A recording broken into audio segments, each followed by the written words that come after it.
मनोरमा हिंदी सेवा YouTube channel पर शास्त्री हरिओम भारद्वाज आपका हार्दिक स्वागत करता है। हमारा आज का विषय है प्रत्यय। आइए अब मैं आपको परिचय करवाता हूँ प्रत्यय का। उपसर्गों की तरह ही प्रत्ययों का प्रयोग भी नए शब्दों की रचना के लिए किया जाता है।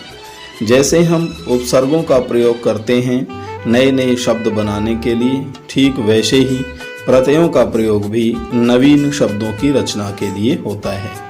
नए शब्दों की रचना करने के क्रम में कुछ शब्दांशों को शब्दों के पीछे या उनके अंत में जोड़ दिया जाता है। इससे मूल शब्द के अर्थ में बदलाव या विशेषता आ जाती है। तो इन पीछे जोड़े जाने वाले शब्दांशों को प्रत्यय कहते हैं। प्रत्यय की परिभाषा के बारे में बात करते हैं। प्रत्यय है क्या? तो परिभाषा क्या बनी? वे शब्दांश जो किसी शब्द के अंत में जुड़कर उसके अर्थ में विशेषता ला देते हैं या पूरी तरह बदलाव ला देते हैं, उन्हें प्रत्यय कहते हैं। इनसे नए शब्दों की रचना होती है और कई बार जिस शब्द के साथ ये जुड़ते हैं उसके अर्थ में विशेषता ला देते हैं या पूरी तरह उसके अर्थ को बदलकर रख देते हैं। आइए कुछ उदाहरणों के माध्यम से हम इस परिभाषा को समझने का प्रयास करते हैं। जैसे समाज जमा इक, ये इक प्रत्यय समाज शब्द में हमने जोड़ा तो क्या बना? सामाजिक, यानी समाज से संबंधित। मीठा शब्द है, इसमें हम जोड़ेंगे आस प्रत्यय, क्या बनेगा? मिठास, भाववाचक संज्ञा बन जाएगी। लोहा है, लोहा, उसमें जोड़ेंगे आर प्रत्यय, क्या बनेगा? लोहार। लोहा एक धातु का नाम है और लोहार क्या होता है? लोहे का काम करने वाला, लोहे के औजार बनाने वाला।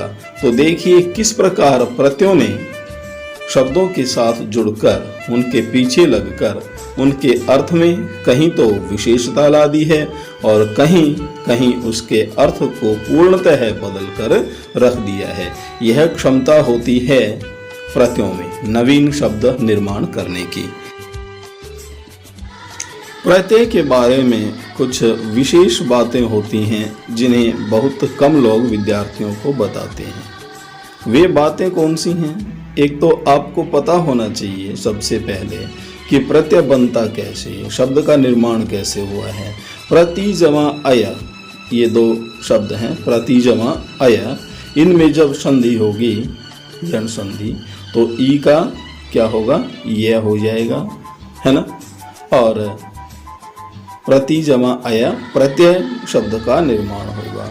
साथ ही या पर बाद में इसका अर्थ होता है और अय का अर्थ होता है चलने वाला। प्रति का अर्थ क्या हुआ? साथ में, पर बाद में, और अय का अर्थ क्या हुआ? चलने वाला। अतः प्रत्यय का अर्थ होता है साथ में, पर बाद में चलने वाला। इन शब्दों का स्वतंत्र अस्तित्व नहीं होता है।